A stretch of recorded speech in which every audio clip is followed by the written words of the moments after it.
Yeehaw! Soldiers is born in the Anime States coming to a video, and my baby is back. My baby is back. What if Deku had wood style? Part 5 is here. Yeah, so it's been a while since I updated this part of the what if. Well, my baby. I haven't done this since what if Deku had wood style part 4, and which was around a week or two ago. So you know it's been. I think it's about time I update this one. It's so crazy. It's so crazy how much my baby has grown over the years. It's crazy. Actually, no, not years, months. Well, we're not even months, like 1 to 2 months. Okay, let's get right into this what if. So, if you want to catch up on what happened in the last part, you have to watch part 4. But a brief summary: Deku just went from the Aizawa stuff, and also all rest of Class 1A, and yeah, you know, it went a lot better for him. Let's just say you're gonna have to watch part 4 to fully understand what I'm saying. So you know, so Deku is after a couple days at UA. Deku and Uraraka are training a little bit because Deku at the end of part 4 made a promise to Uraraka that he helped train her a little bit because Uraraka is feeling a little bit behind Deku at this moment in time.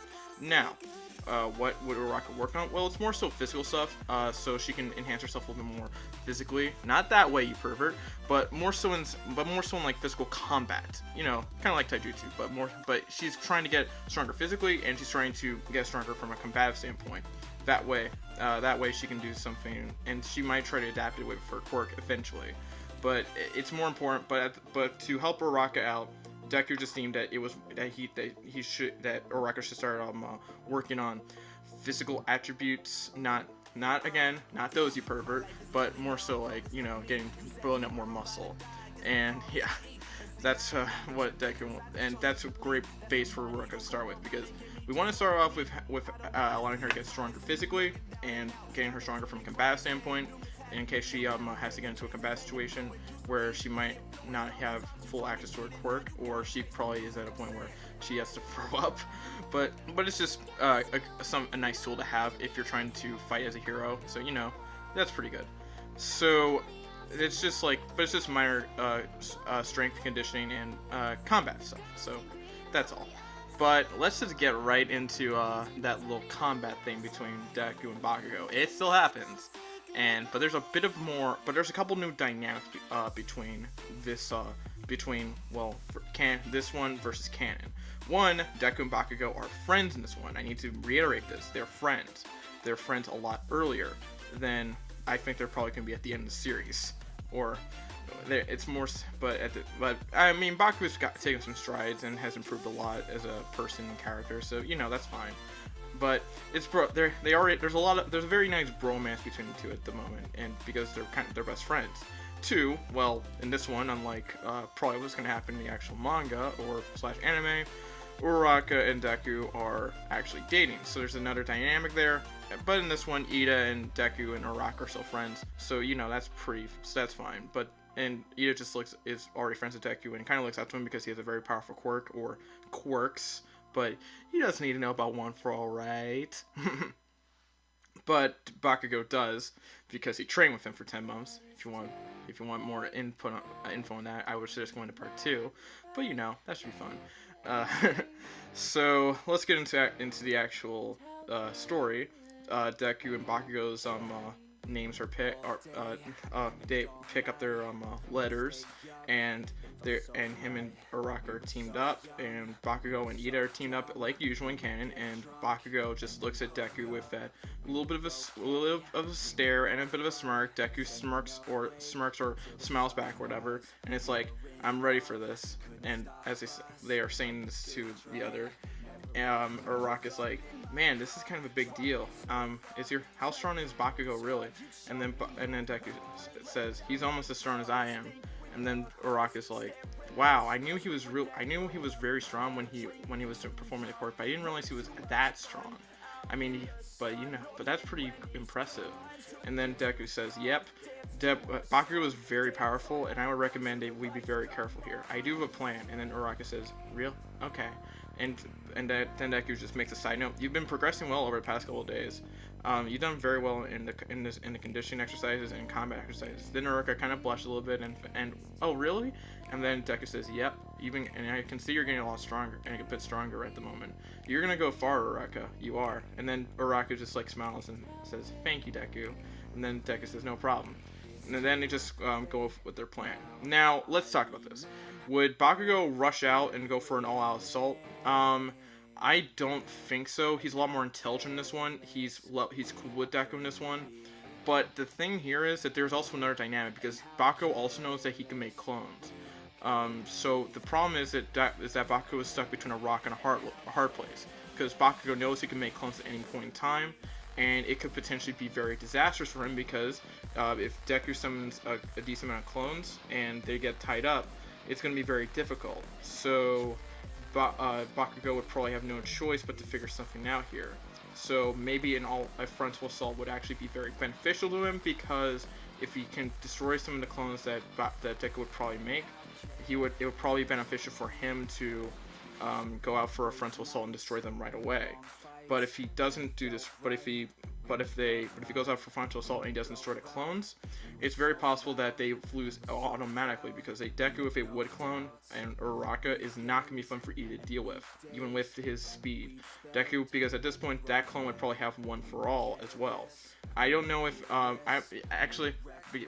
or maybe a partial build and would have an ability to use full cow. Because if you remember, if you have Sharingan and you have wood style, you can make as many Susanos as you want.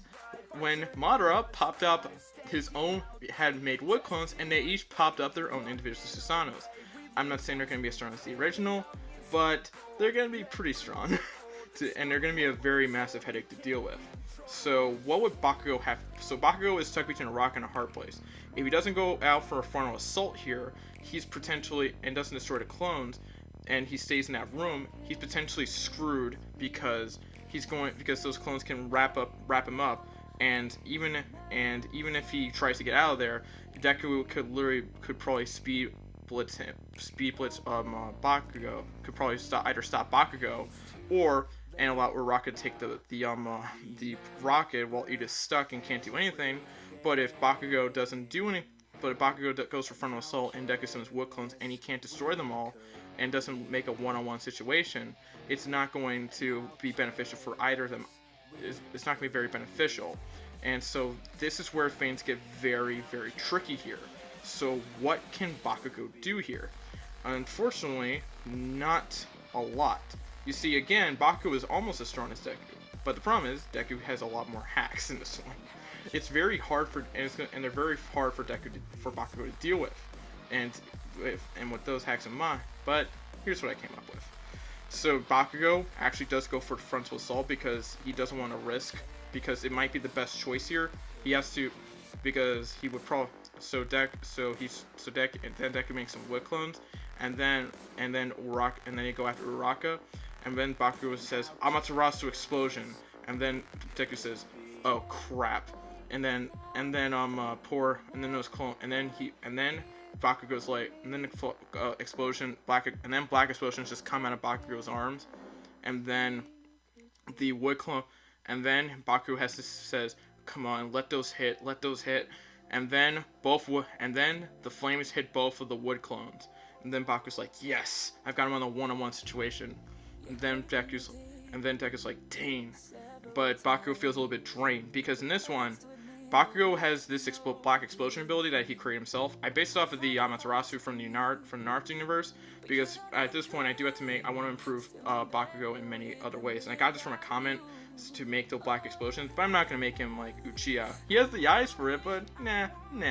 But I will give him the ability to make his flames into a black explosion flame, which can easily black explosions, which can turn into flames if they hit a certain target. They're not. Uraraka is going to be and then Deku's like, "Crap, Uraraka, go fight Ida," and then Uraraka says, "Okay," and then Deku has to go on a one-on-one showdown with Bakugo. This one's going to be very competitive because these two have trained for a long time, and they're very powerful in their own right. So Deku would summon up a couple wood clones and try to strike Bakugo down, try to grab Bakugo and bind him, but Bakugo would just blow them in the face, and the clones kind of dissipate. But then Deku strikes with a punch of his own. But then in distraction, Deku uses his full cow, and then he strikes a punch to the gut in Bakugo, and poor Bakugo takes a very nasty hit to the gut.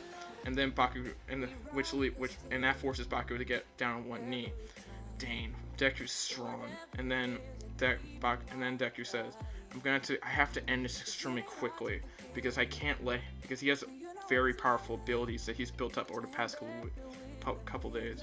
And then, meanwhile, Uraka kind of gets in the same situation she was in canon, where Ida's kind of blocking everything, unfortunately, and her quirk's not really that useful at the moment. She could try to go close up, but Ida's a little bit too fast. Well, a lot faster actually, and Uraka doesn't really have the quirk to speed blitz. She only has floating gravity capabilities at the moment. If you have any custom abilities for Uraka at the moment, or anything that would be pretty cool for Uraka to have, I recommend leaving those down in the comments below. Meanwhile, back to Deku vs Bakugo. It's a very gritty battle. Both characters have taken a lot of hits.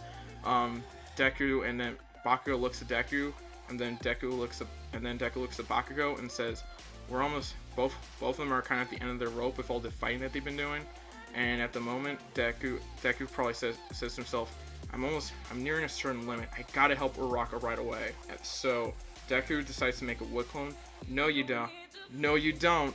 Then just as Bakugo is about to strike with an Amaterasu flame, Deku just grabs his hand, and then Deku says, "Come on, let's finish this." And then, why let the clone by? And then Bakugo says, "I won't let that happen." And then Deku just strikes him down. Dang it!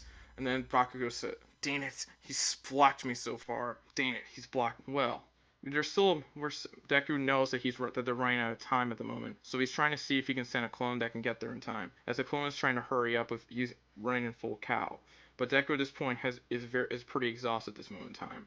Deku says, "All right, I guess we both know that we're starting near our limits. Are you ready for this?" And then Bakugo says, "Fine. Why don't we try a final clash?"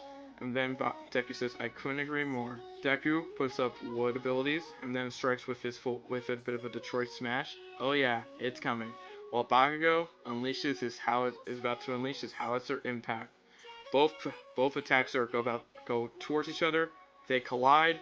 Explosion. It rocks the entire arena. Uraka sees her chance, and Uraka is headed toward the weapon. Ida's trying to stop him, but the clone actually ends up making there in time, grabs Ida, and then the clone says, "Come on, Uraka, grab the weapon." And then Uraka is able to grab it, and Ida is able to stop the is able to and then so the heroes team is able to get the weapon just like in canon, which is pretty good, I guess. So then there's another big issue. So what happened to Deku and Bakugo? Well, at the moment, the smoke clears between the two because the explosion was very massive. All Might is shocked at how, but he's pretty proud that he's pretty shocked that both of them would resort to an attack like that because, yeah, you know. But it wasn't necessarily the explosion gauntlets and stuff like that at the moment. But you know, so it's pretty because at that, and Daka wouldn't necessarily use them against his friend anyway because I mean he doesn't want it to necessarily hurt Deku that badly at all, so he wouldn't necessarily try to do it. But he used that for more of the Amaterasu stuff and stuff like that. But the smoke clears, and Bakugo is knocked down. Deku stands up, but then Deku gets on all fours, and coughs up a little bit of blood, he's very close, and he's in a bit of a stasis between consciousness and unconsciousness. Then, while Bakugo is just unconscious at the moment, because Deku have put a lot more. His arm is a little bit hurt at the moment, but you know, but at the moment, but then he hears the hero team wins, and then Deku smiles, and Deku says, "Good game, Bakugo. Good game." And then Deku passes out. Meanwhile, they brought back in the next moment he wakes up at the nurse's office. Um, the nurse's office says that was a pretty good battle, but it kind of went a little bit too far. And then Deku's like, yeah, it did. How's Bakugo? And then Bakugo just like wakes up in another bed next to him, and it's like, what happened? I think we won. And then I think we won. And then Bakugo says, damn it. And then Bakugo's like, oh, was it a good game? Well, it came down to that wood hammer and the howitzer impact. And then Bakugo's like, oh yeah, I kind of lost my memory a little bit because yeah, I got knocked out afterwards. And then, yeah, that's understandable, Bakugo, says Bakugo. Then Uraraka comes in because visitors are allowed right now, and and then Uraraka's like, I'm so glad you're okay. And then Deku says, yeah, I'm okay. And then and then and then Deku says, you did very well, Uraraka. You did very well. And then Uraraka just beams a little bit because she's pretty happy with herself at the moment. Deku should be pretty and both Baku and Baku kind of smiles at this. He wants to take he was trying to think about teasing at the moment, but he thought to himself, nah, this is a good moment between my best friend and his girlfriend. I'm not gonna spoil it. So he leaves it be. So yeah, it's a very great moment between between Deku and Uraraka. A couple days later, we see Deku elected as representative, and actually in this scenario, I think Baku would get a vote from Deku, but Deku would end up still winning. Free votes. Momo would come in second. The entire security system thing happens. Would Deku necessarily want? Would Deku give? I think Deku would see that would probably do a good job here, but he would also probably act as a leader as well. And then Deku says, I think you might be a little bit more qualified than me. And so Deku would probably step down. Would probably give the position back to Ida, kind of like in canon. But I think Deku would probably just like. I mean, this position's all great and all, but then again, I don't want all the responsibility that comes with it at the moment, with some of the responsibilities that comes with it at the moment. So, and I think you're a much more qualified leader than I am, so I want you to have it. And then Ida's pretty happy about this. And then, at around we go for a couple, and probably like a day or two later, we get into the USJ arc, which we'll talk about in the next part. Wow, that was a pretty interesting part. I think I did a pretty good job with describing the battle between the two. Again, next episode I'm going to be talking about the USJ arc, but yeah. And if I want to talk about details about Deku's costume, because I didn't really go into it, I don't think he would have first off the bunny ears, but I'm thinking his costume would be more like a mintier green to kind of match with the wood style abilities.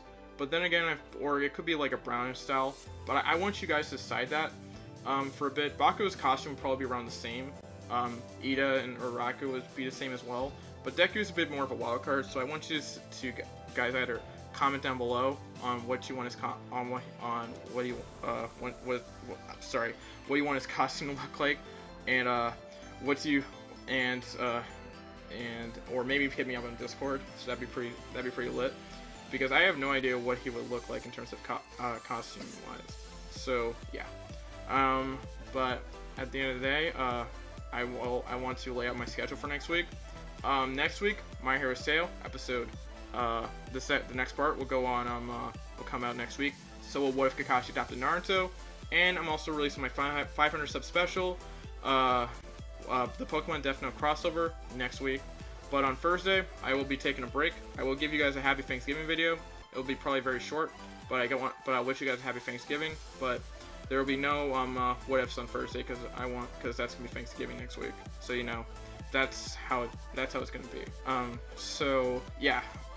But with that out of the way, thank you for watching. Make sure to like, comment, subscribe, turn notifications, share the video. This has been your boy DamianSage. Sign out. Peace. You're hot.